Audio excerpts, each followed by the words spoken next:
Have you had a chance to get some refreshments, we hope? Yes. Good, excellent, excellent. Well, we are very, very excited about tonight. My name, as was described earlier, I am Dr. Melissa Zanjani. I have the pleasure of serving as the Vice President for Institutional Advancement and the Foundation Executive Director here at Community College of Philadelphia. Tonight's event with our wonderful and esteemed author, Mrs. Diane Davis, is presented by that foundation and funded. The sole reason that the foundation exists is to support the college's programs, scholarships, facilities, furniture, and equipment.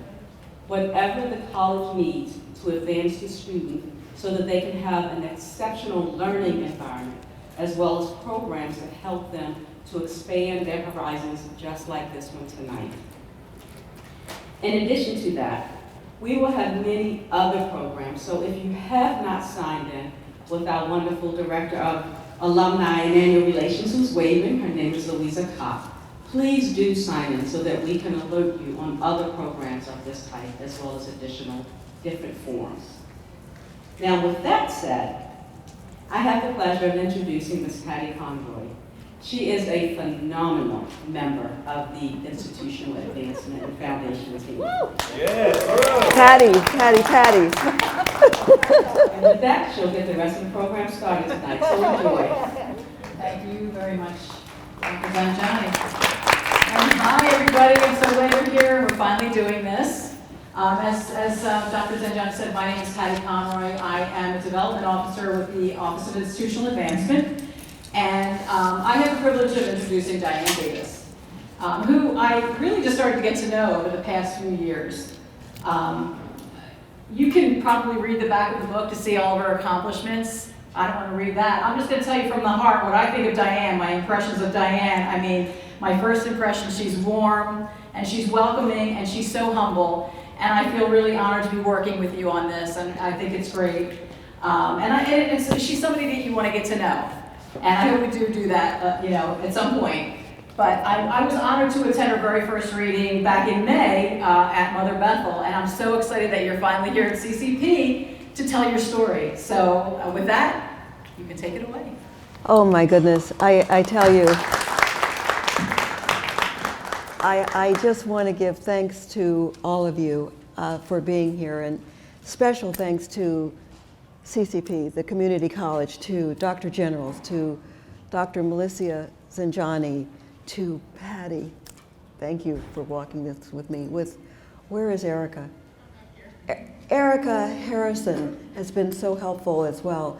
Erica and I, we both have seniors at Roman Catholic High School.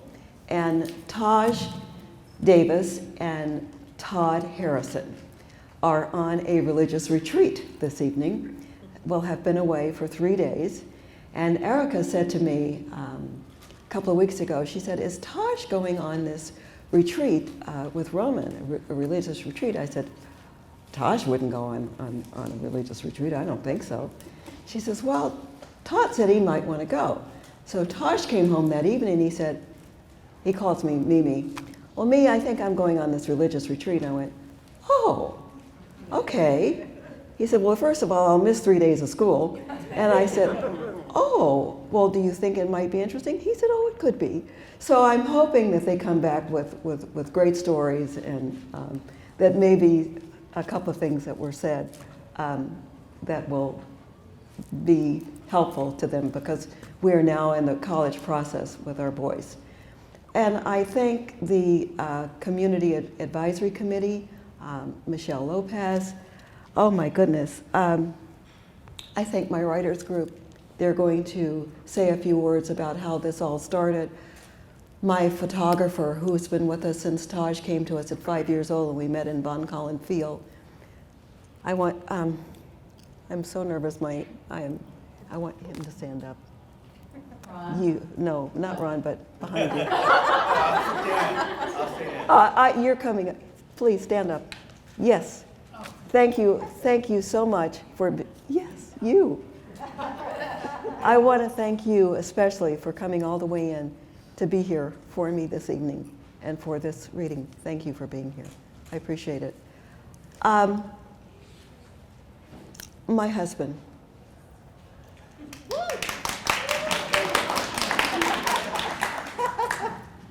I have to tell you a funny story. We live at the City View condominium, and we were at the pool. It was Ron and myself and Taji, and Ellen, one of my writer's friends, was at the pool, and we were sitting out there, and Ellen came over and she said, "You're Ron." And he said, "Yes." She said, "I know you." And he went, "Oh." And she said, "I love you." And Ron was kind of embarrassed, and he said, "Well, I love you too." So it was really special because everybody knows Ron through the book, and it's a very special thing. But I don't know that I've thanked everyone. Oh my gosh, Mona is here from the foundation, Malcolm Jenkins Foundation. Thank you so much for being here. Thank you all. I don't know how to thank you, but you know I'm coming from my heart. Mickey's parents, oh my goodness, came to be with us tonight, and I thank you so much. So what I would like to do is ask Nancy to begin to just speak a few words about the writers group and how this started a few years back and how we've progressed to be where we are today.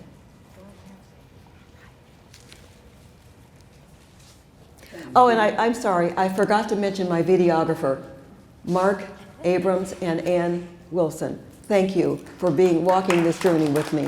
I apologize, but I love you both.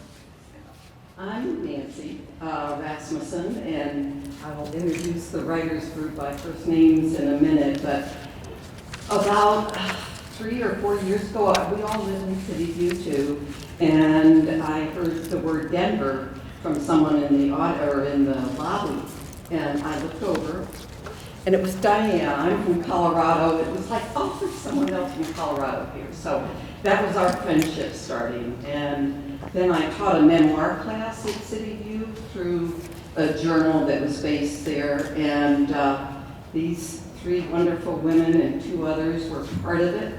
And it's jumped right to Zoom because it was March of 2020. And it held together. And then they said, well, let's do one more.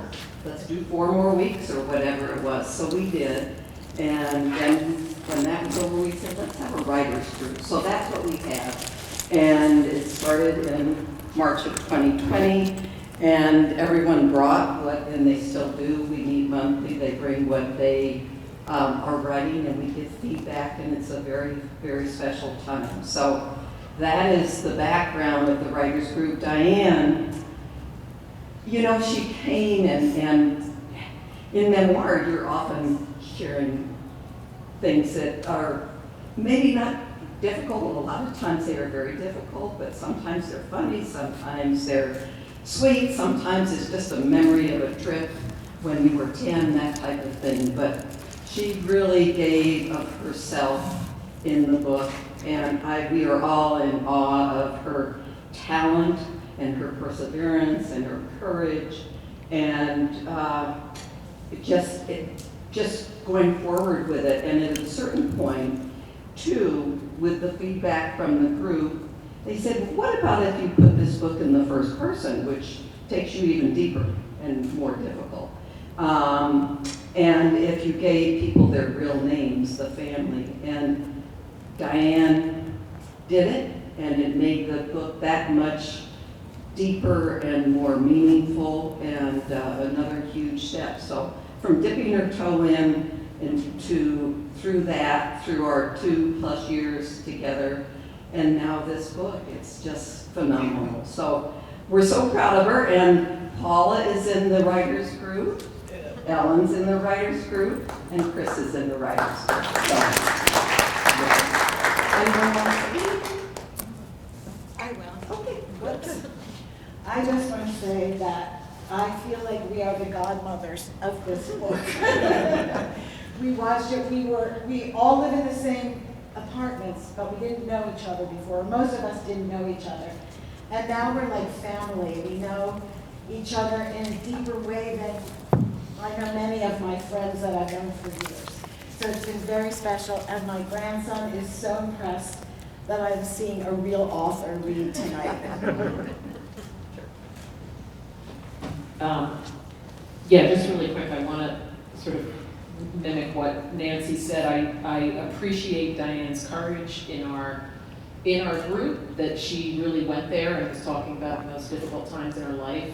So I just want to thank her for trusting us with that information, because it is a very courageous thing to do, because you don't know how people are going to respond. You're really putting yourself out there and being vulnerable. So I'm very grateful and I'm honored to be part of the group that helped usher this along. Thank you so much. Just say a couple of words too.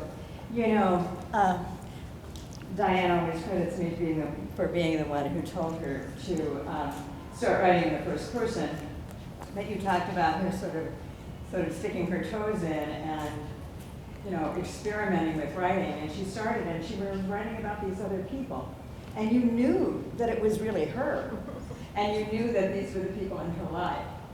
And I think it was probably the third chapter you wrote, I finally said, do you think that you could venture out and write this in the first person?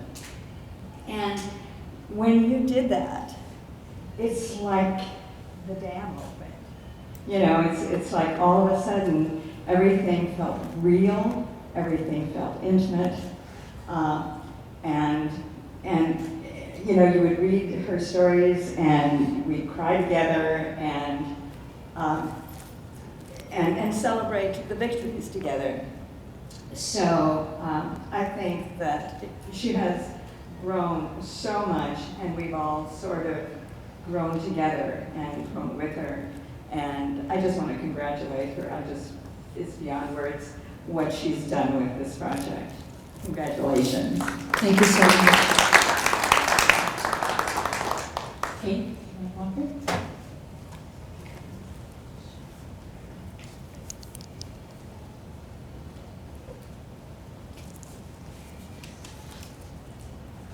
So apparently the writers group can also speak really well.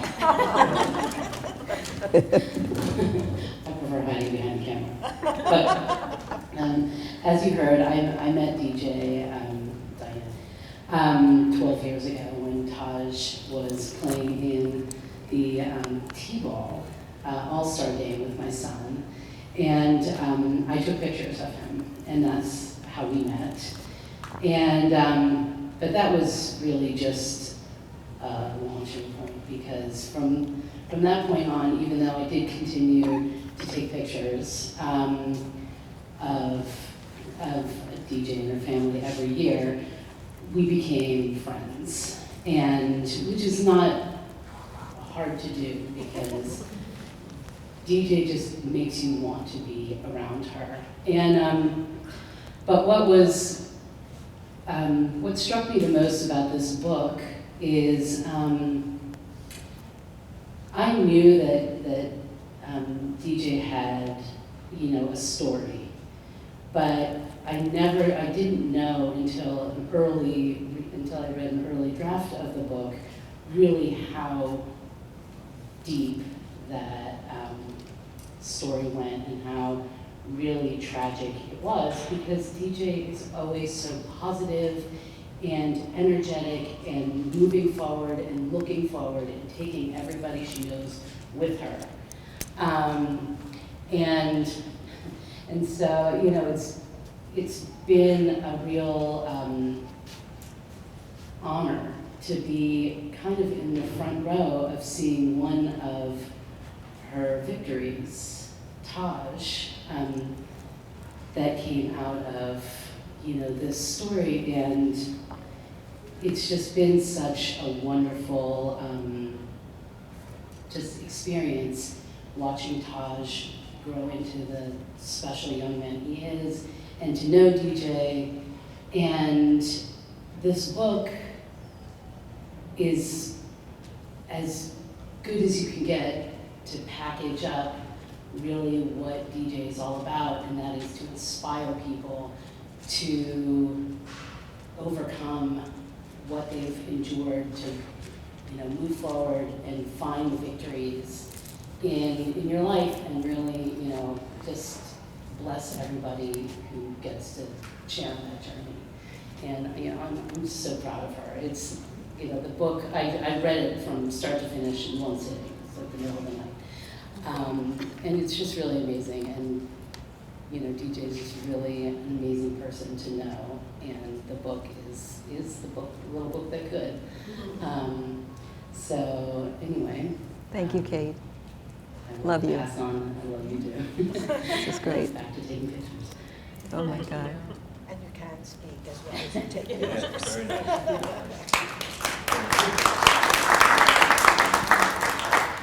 You all, I'm so touched. And you know, I tend to get a little emotional, so I'm going to be very calm. But I see all these incredibly wonderful faces that support me. Mayron came, and Andrew, and oh my goodness, I just wish I could call you all by name, the students and the people that work here. And I just want you to know that I'm so grateful to you. And my writers group has been amazing, because when I started to write this book, I didn't use real names. I couldn't write in first person. I was petrified, because we would gather, we had to start meeting by Zoom, and we would read a piece. Each of us would get a piece from one another, and we would read it. And I thought, how am I going to share, how am I going to tell these people what I've gone through? How am I going to do this? What are they going to think? So I was just really crying. And they were so embracing to me. We're like, I feel like we're all sisters. Like we all live in this community together. And they just literally took me by my hand, each one of them, and said, you can do this. And then that third or fourth chapter, Chris said, you know, what do you think about it? She didn't say you should do this, and everybody is so gentle. What do you think about possibly putting this in the first person? And I went back and did this and made a difference. And I tell you, I didn't change to real names and to the names of my children and to the names of my husband and everybody until it was almost time to have the book published. I could not use real names. And then, I don't know, one of you said, well, you know, that would probably be okay. Never said you should or shouldn't. But it happened. And I'm going to read to you just a few pages that I think you'll enjoy. And I hope you'll have the opportunity to read this little book that could. Tragic Victory. Being a mother was my dream, and I thank God for that gift. I thank God Shemaine left Ron and me Taj, a victory. Often I dream at night and see their faces dancing in the twinkling stars. I reminisce about their growing up and wish they were still here. I wonder, could I have done something different? Could I have been a better mother? They came into this world purely innocent, giving me great pleasure and endless joy. I watched them stumble and learn to walk. I watched them stand up and fall down. But through all of our ups and downs, we shared God's gift of love. What have I learned walking this journey? I've learned to reach out on that long arm of faith and ask God to order my steps daily. I've learned to appreciate life along with each day. I've learned to love deeper. Being married to Ron is a blessing and a gift. Loving a man so willing to walk this journey with me, for better or for worse. Because he is so terribly humble, one would never know he's in 3 halls of fame: high school, college, Virginia State, and the Central Collegiate Athletic Association, CIAA. What a role model to me, his family, and the world.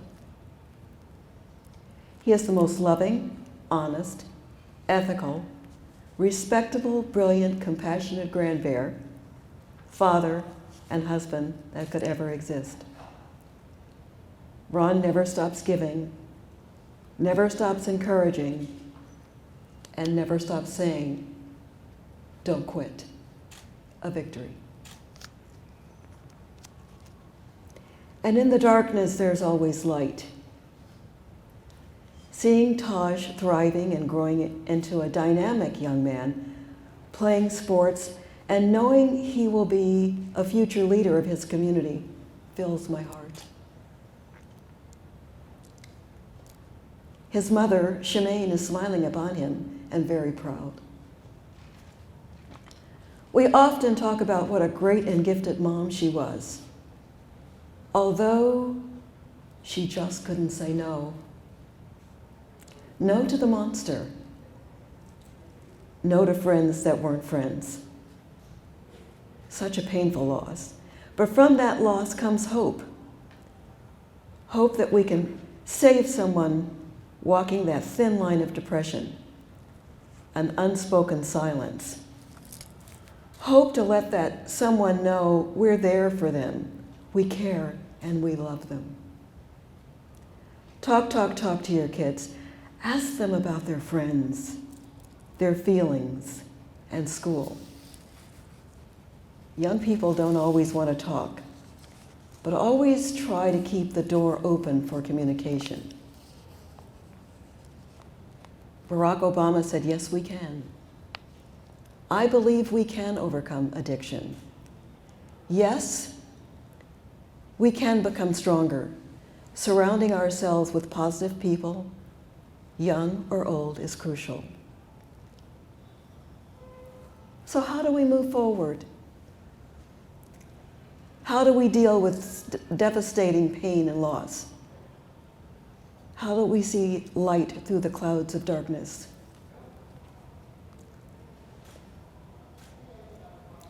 There are 86,400 seconds in each day. Each of these seconds breathes a breath. There are 4 seasons in each year. Each season brings new beginnings, new experiences, new life. I love the changing seasons. I see bright colors in the fall, leaves floating with the soft breeze. I feel the cool, chill air of winter. I see the blooming of spring and feel the heat of summer nights. I've not heard Shemaine's and Scotty's voices in years, but my heart has conversations with them daily. They hear my voice and it gives me guidance. I feel their inaudible sounds. Those we love, they don't go away. They walk beside us every day. Unseen, unheard, but always near, still loved, still missed, and very dear. For all those that walk this journey, you're not alone. Loving arms are reaching out to you, to us, saying, yes, we can make a difference. Doing the right thing when nobody's looking. Yes, we can be successful. Success is about helping others, leaving a legacy, and being thankful. This is why I'm writing my memoir, to help others, to let you know I feel your pain, and through that pain we can save each other. We say thank you in advance for what we know is ours. We have gratitude. The love of family is our greatest blessing. Kindness, honesty, and hard work will always prevail. It's okay. It's okay to be lost sometimes. You can't wait till life isn't hard anymore until you decide to be happy. This is it by Jane Nightbird Moreski. Just another paragraph for you. Happiness is a decision. That's why I say to you, we together embrace arms, kneel, rise, and know we have lost, but we have loved. We will never stop loving, because loving is always a victory. Success is helping others. Gratitude is thankful appreciation and kindness. We can help each other grow. We can help those less fortunate. We can help others feel stronger and be healthy. That's what this book is all about, to reach out and touch somebody's hand and help make this world a better place. Some days still feel impossible, but each day I rise with gratitude and pray to do better and to make a difference. Don't forget, a person's greatest emotional need is to feel appreciated, said by H. Jackson Brown. Thank you.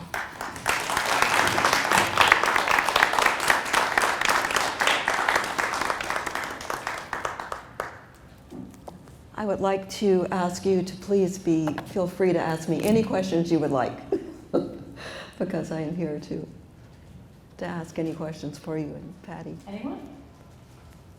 How old are your children? My son was 32, and you'll read in the book he drowned. It was by accident. My daughter was 41, and you'll read that cocaine was her drug of choice, and she didn't have good choices in boyfriends. And so she had severe asthma, and so she mixed it with a line of coke one evening, and she went to sleep and never woke up. How old was your daughter when she had Taj? Well, Taji was just 5 when she passed away. So she was, in her late 30s. And she was beautiful, truly. There are pictures of her in the book. She was quite lovely. She had a job in an architect's office. She loved to draw, and she had a beautiful voice. Kate's son is going to be, I'm sure he'll be on Broadway. He has a beautiful voice, and so did Kate. Shemaine wanted to go to Juilliard, and she tried out, but she didn't make it. And so from there, things kind of spiraled down, and sadly, it was a loss. But we have to be strong and we have to go forth, and I have to be there to be strong for others that have had to walk this journey. It's not a good journey, but it's one where you can turn it into a victory and help others. That's how you can. Mayron. Thank you for sharing your story with us. It was really wonderful to learn more about what you've gone through and more about your life, and sharing it with us was, for me, a gift that you gave us. There must be many more stories that you have. Are you planning to write something else? I am. I think I discovered that I love writing. I didn't realize that, I'm no spring chicken anymore. And all of a sudden, I meet Nancy, and she said, when we met in the lobby, just by accident, I'm from Boulder, and I'm from Denver, and I'm thinking about starting a writers group. I don't know how that happened. And I thought, a writers group? Because I had always kept a journal. I started keeping a journal when my mother passed away at 52 years old. She had breast cancer. And back in the day, they didn't have the ways to help you survive from breast cancer like we can today. And so I kept several journals. And I think it was in 2014, I had written in one of my journals that I was going to write a book. It's now 2022. But meeting Nancy and then having my writers group, I started to write, and I realized how cathartic it was for me to write about this and to think and hope that perhaps I could help someone else in some way. And having Ron, bless his heart, who has been such a husband, that I would wake up in the middle of the night and go, I had a thought about this. And he would go, oh, okay. Wake him up out of a dead sleep. TMI. Okay. I always go too far, but you know what? We're all family. Thank you, darling. But anyway, I hope I answered your question. Yes, I'm going to write another book. But this little book has been doing so well, and I've been able to share my story with so many wonderful people. And I hope I'll be able to share the story, and then I'll be able to set my heart to another memoir. I am one of 12 women authors who have written an anthology. It's called Here's to Strong Women. And we self-published, and we're distributing it ourselves. And while I'm listening to your story, it's one of the most inspiring stories that I've heard in a long time. And I'd like to share your book with our group. This is victory over insurmountable odds. I would love to be able to share your story with my friends, with my fellow authors and friends. We're on Facebook. I don't know how you feel about social media, but would you mind if I shared at least the title and the cover of your book? Would Yes, that be please. okay? I would be very touched and honored if you would do that. Okay, thank you very much. Thank you very much. It just touches my heart. I tell you, this is just Mona. I want you to speak. I can't tell you how much it touches my heart, even though I wrote this little book. And to share my story, it gives me strength to have you here to talk to me, and it helps me even more because I miss them terribly. I miss them every day, every minute. And I wish they could be with me, but you know they are. I hear their voices. And I know that by being able to share this with you, it gives me more strength. And I thank you for that. Mona. Good evening, everyone. I'm Mona Terrell Wallace, and I'm here on behalf of Malcolm Jenkins and his mother, Gwendolyn. I got to know Diane when she came to one of Malcolm's fundraisers. And we began to work together through an organization that she works with, Healthy Newsworks, which Yes. has to do with children in writing. And so I'm happy to be here to support you in any way we can. And I just want to ask you, the fitness piece, was that part of your journey in dealing with this, or were you already into that prior to the tragic journey? That's a great question. I've worked out all my life. It's just always been a part of my life, and it was such a blessing to marry a man who was into fitness. You know, he was really into fitness. He was in the NFL. That's a lot of fitness. But it was always important for me to, when I was a kid, my mother would say, "You're such a scrawny kid. Why are you always on the floor working out?" And I wrote someplace for something. I said, well, it makes me feel good. I love to stretch, I love to do this. So, you know, I was a trainer.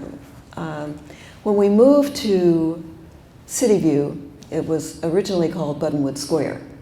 So we moved there in 2001, and I became the trainer for the condominium before they became a condominium.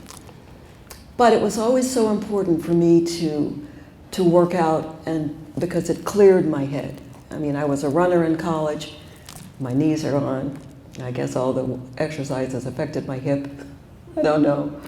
But yes, I've always worked out, and having this tragedy, or these tragedies, with my children, I don't know what I would have done without fitness and exercise and working out, because it gives you that, it doesn't change anything, but it gives you that release that you really need to feel, you just feel better to do some form of fitness.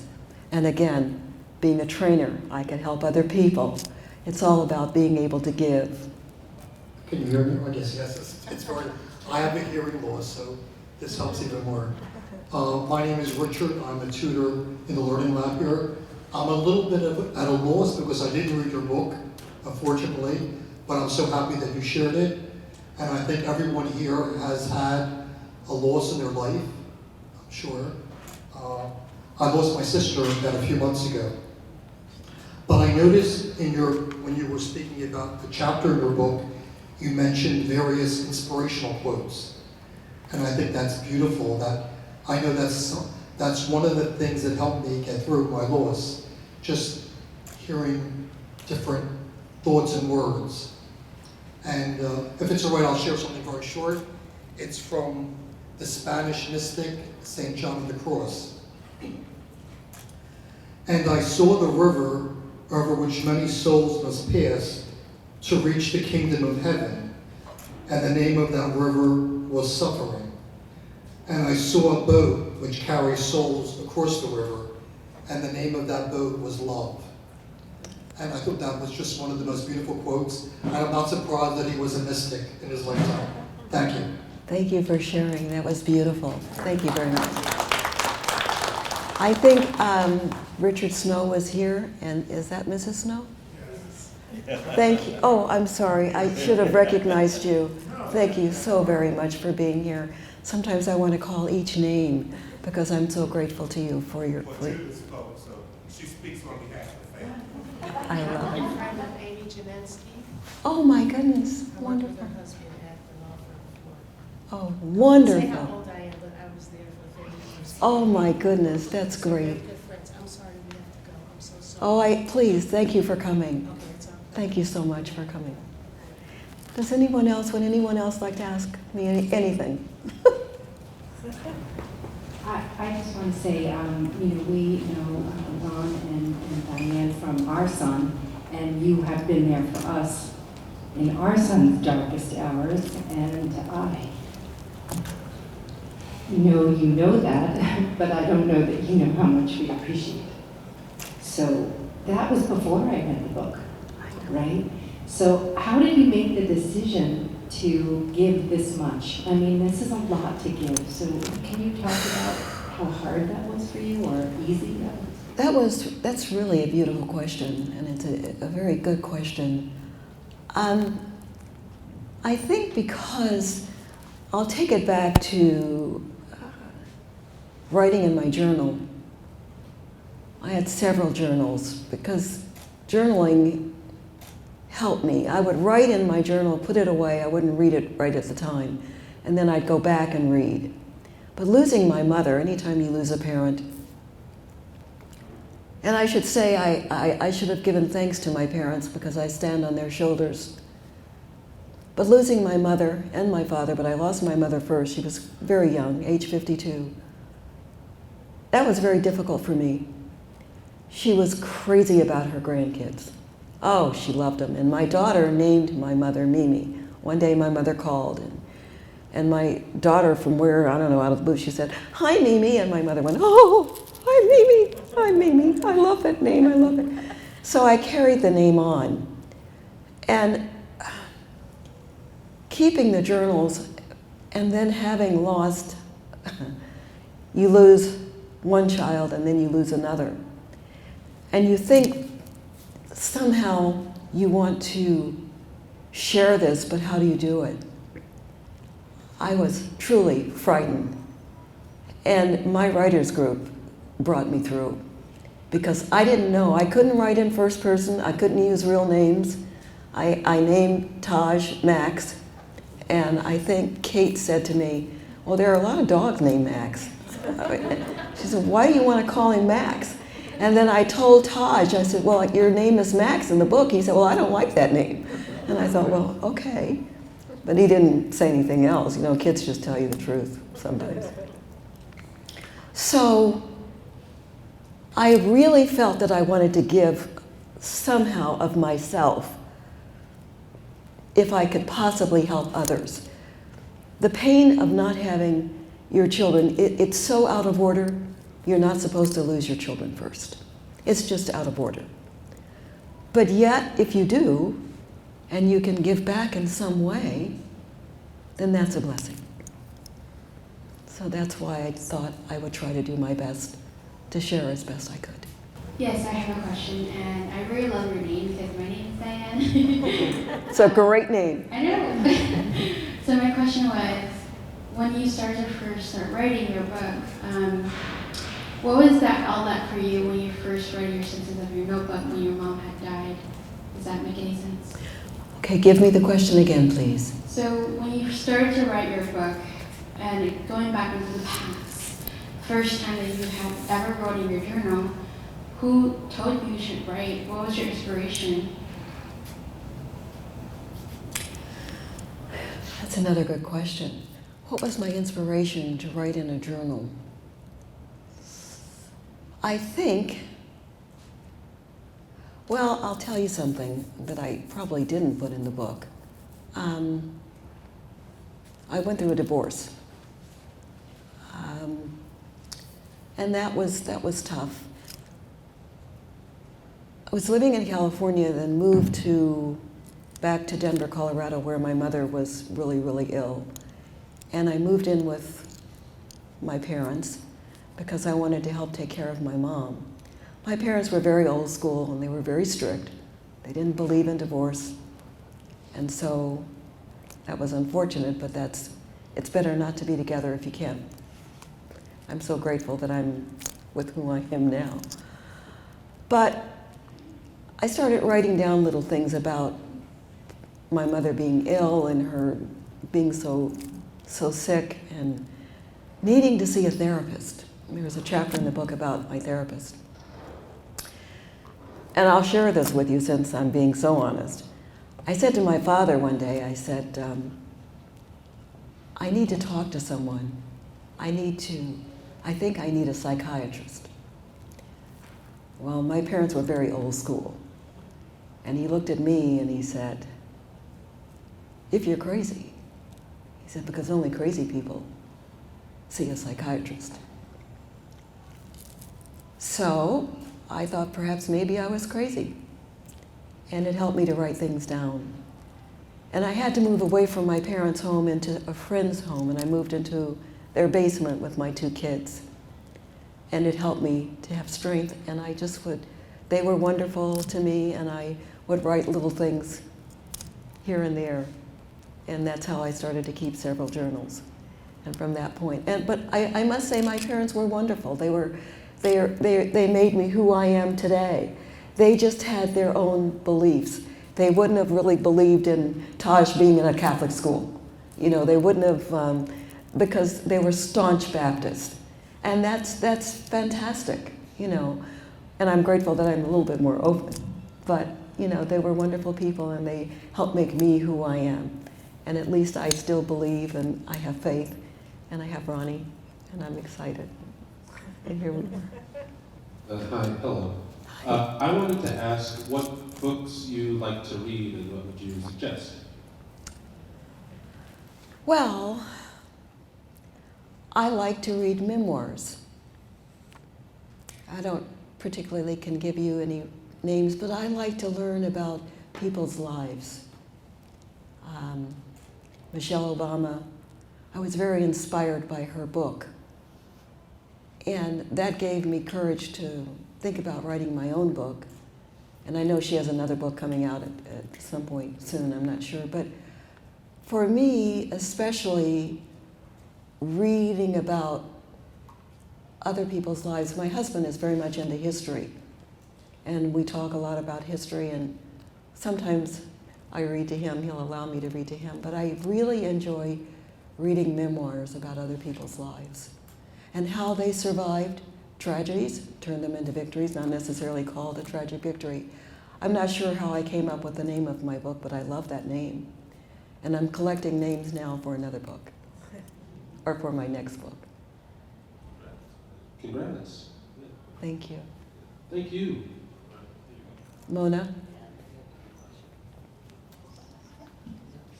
I'm looking at pictures here in the book of your beautiful, vibrant children as well as your grandson, who you say was so young when his mother passed. How was that when he began to ask questions? How were you able to explain to him the beautiful person she really was, and at the same time, what happened, if that's how it went? You know, that had to be difficult. Well, as you have read or will read in the book, he found her dead on the couch. I mean, he got up to go to preschool, and as I opened the book, it's Mommy Won't Wake Up. Mommy Won't Wake Up. And that little guy at 5 years old picked up her cell phone that was on the floor next to the couch where she was sleeping. And somehow, I don't know if it was in or whatever, he called her boyfriend. They weren't living together at that time. And he said, Mommy won't wake up. And the boyfriend came over, and Taj somehow let him in. And he called 911, and then came the paramedics. And this all happened before him. We've always been very honest with Taj. We didn't start to talk about this in the beginning when he first came to us. He was so young. Ron got a blow-up mattress, and he slept on the blow-up mattress next to our bed for 6 months before we put him in his own room, so that he wouldn't be afraid. Living in Hawaii, you know, he had not heard the sounds of the 33 going down the street. He'd never seen snow. So as he got older, and as he began to ask questions about his mother, we were honest. We told him that she died of an overdose, and that his Uncle Scotty drowned accidentally. And I love I say his pediatrician, he's now 18, so we're going to have to move to the next level doctor, but she's been fabulous. And whenever he has a visit, his last visit, which was just recent before school, she'll talk to him about, what do you think about drugs? What would you do? When you go to college, will you do this? I mean, this woman, Dr. Alexis Lieberman, I don't think she would mind me giving her name. She's wonderful about talking about, well, who are your friends? What do you think about these? And what do they do? And what do you want to do when you go to college? I mean, she's been always terrific. Now I have to leave the room, of course, and then come back. But in the conversation period, it's excellent. So the openness of the communications and of the talk is so, so important. We've been very honest with him, because we pray that he will be on the right path. It's sad that he lost his mother. And it's interesting, Erica's son Todd and Taj are on this retreat, and we had to write an admiration about our boys, and I almost didn't get it done, but we did. And it's so inspiring to be able to tell them. It was a surprise. They would be given these letters, and they would take them to their rooms. They each had a private room, and they'd get to read them. I'm kind of anxious to see what Taj thought. But we each wrote something, Ron and I and his uncle and 2 aunts, about what we felt about him and the hope for his future.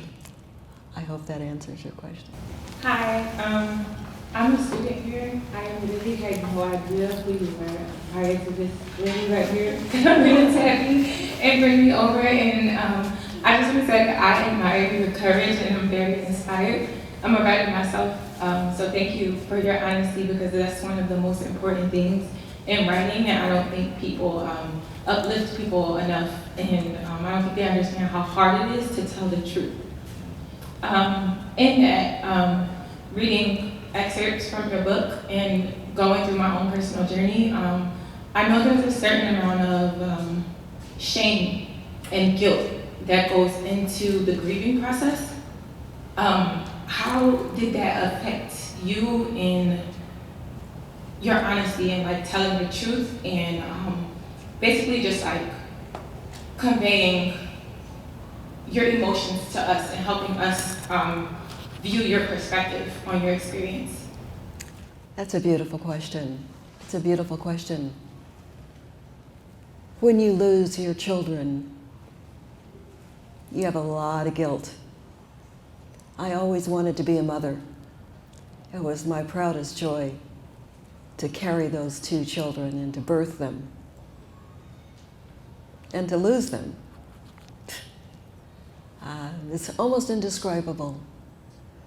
But you want to, if you don't come from truth, if you're not honest with yourself, with God Almighty, because we have a very deep faith, then what is there? You know, I felt guilty. Was I a good mother? Was I good enough? Why didn't I know more about their friends? What made them experiment? Dr. Lieberman asked Taj, will you experiment with marijuana? I hope he won't. I don't know, I can't really answer that question, but he seems pretty staunch in his own belief. But I keep thinking, where might I have gone wrong? Even today, because I miss them so much. But I think you just have to come from a deep faith and to be honest with yourself.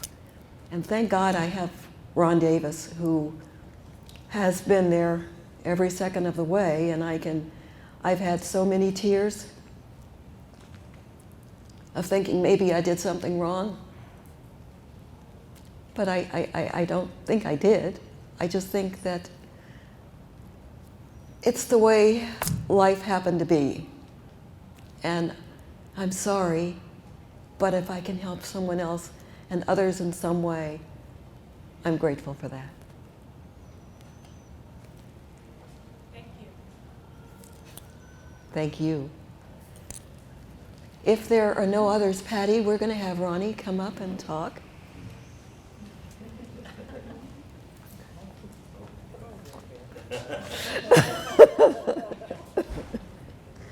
Thank you, and it is so emotional for me right now because this young lady and I met years ago, and a friend who was in the back had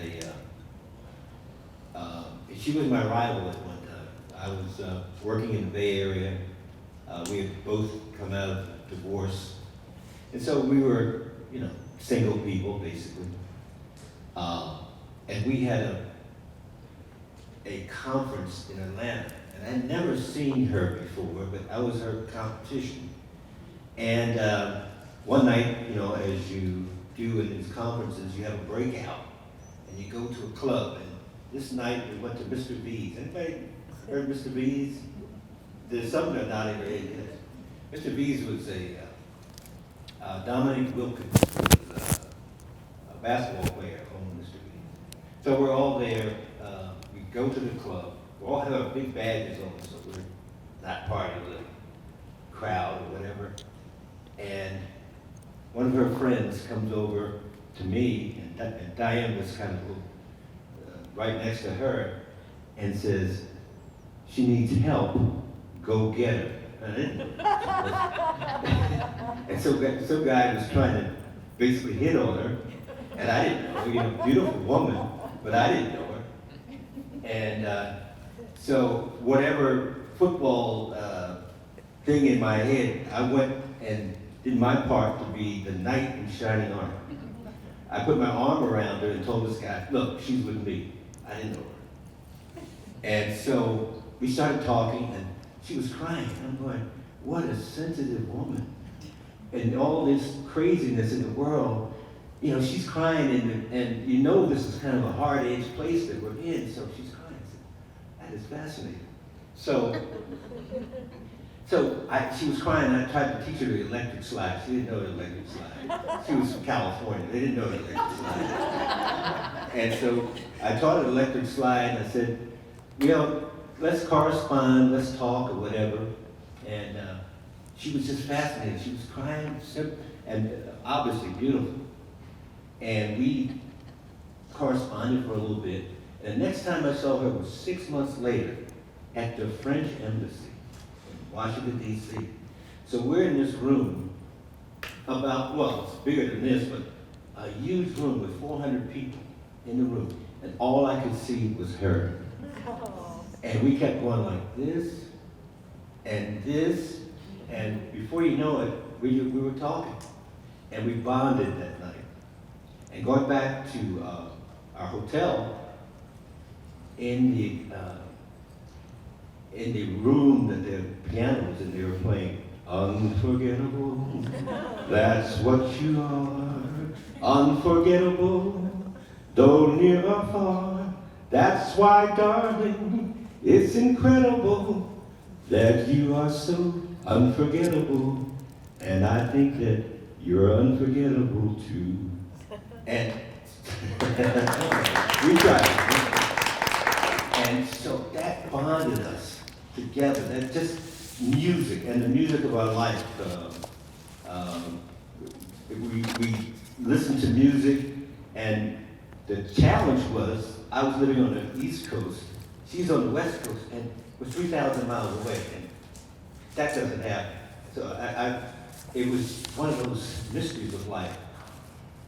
And I tried to get a job everywhere in California and didn't get it. I finally got a job in Oakland. And the blessing is that after getting a job in Oakland, we were dating, and I moved in, and we had a wedding in the wine country. And I never forget my parents, who were elderly. They flew in for it, and did the limo thing to the wine country and all that. But the beauty of our life is her sensitivity, her love for her kids, and what she didn't say. And we've gone through a lot of things in her life. She's taken pain, tears, and victory. But our son drowned.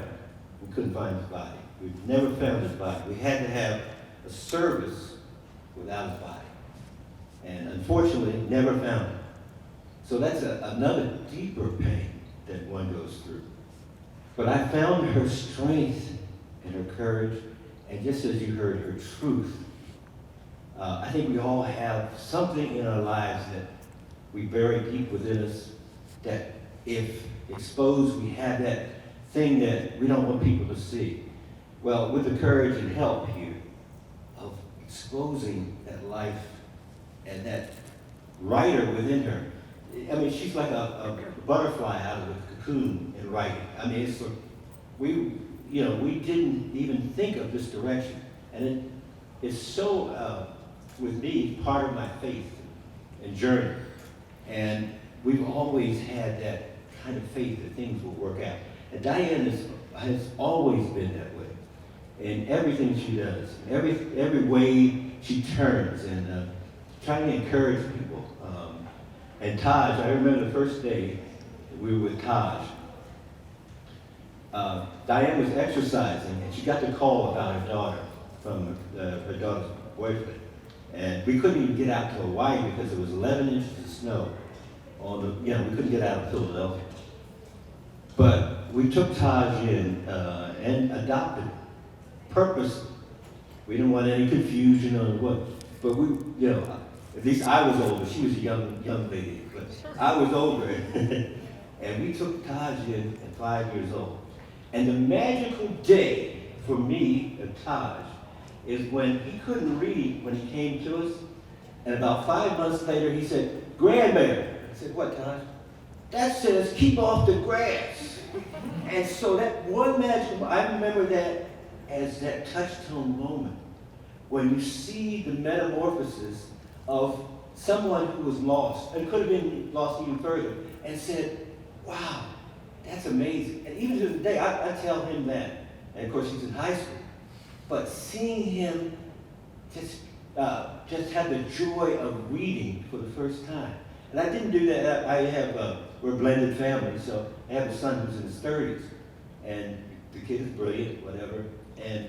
But you don't realize it going through your own path. As grandparents, now we realize it. We realize the journey that one must have. But it's that moment, it's that key moment in your life that you say, "Wow, that was special."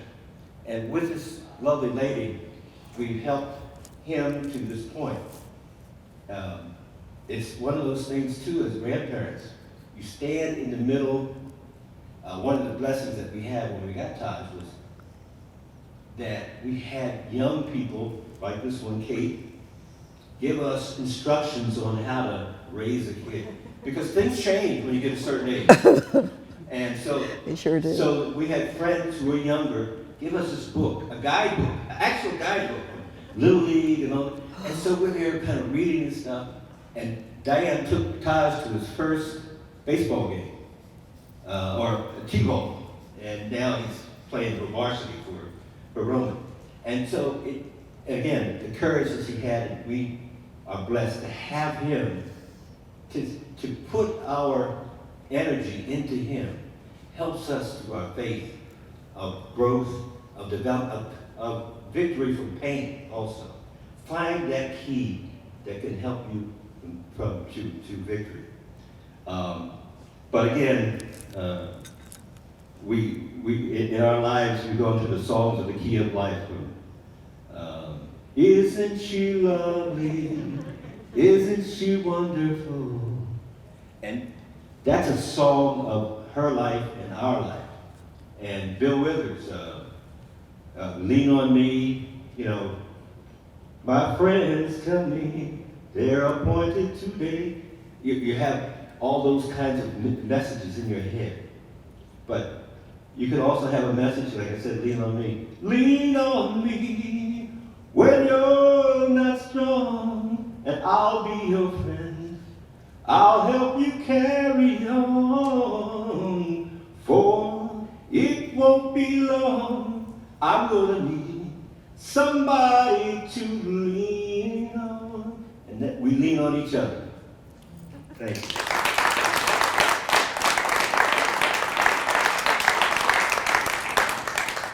We sure do. And I would like to just end this before we do a book signing. If you would wish to have me sign your book, or you'd like to get a book. Ron's mother was so accepting of me. I was so afraid to kind of meet her. Mom Davis just was an incredible matriarch, and Ron is from a family of 5, 3 boys and 2 girls, all have master's degrees, and his mother was just truly a saint, and his dad, but his mom was amazing. And when it was her time to transition, and before that time, she would always go to nursing homes and schools and different places to give a poem, Don't Quit, because that was always what she would say, don't quit, you can do this, don't quit. So Ronnie and I are going to say to you, when things go wrong, as they sometimes will, when the road you're trudging seems all uphill, when funds are low and debts are high, and you want to smile, but you just sigh. When care is pressing you down a bit, rest if you must, but don't you quit. Life is filled with its twists and turns, as those of us sometimes learn that many a problem turns about when we might have won had we stuck it out. Don't give up the fight, though the pace seems slow. You might succeed with another blow. Success is failure turned inside out, the silver tip with a tint of doubt. And you never know how close you are. You may be near when it seems so far. So stick with the fight when your heart is hit. It's when things seem worse that you must not quit. Thank you.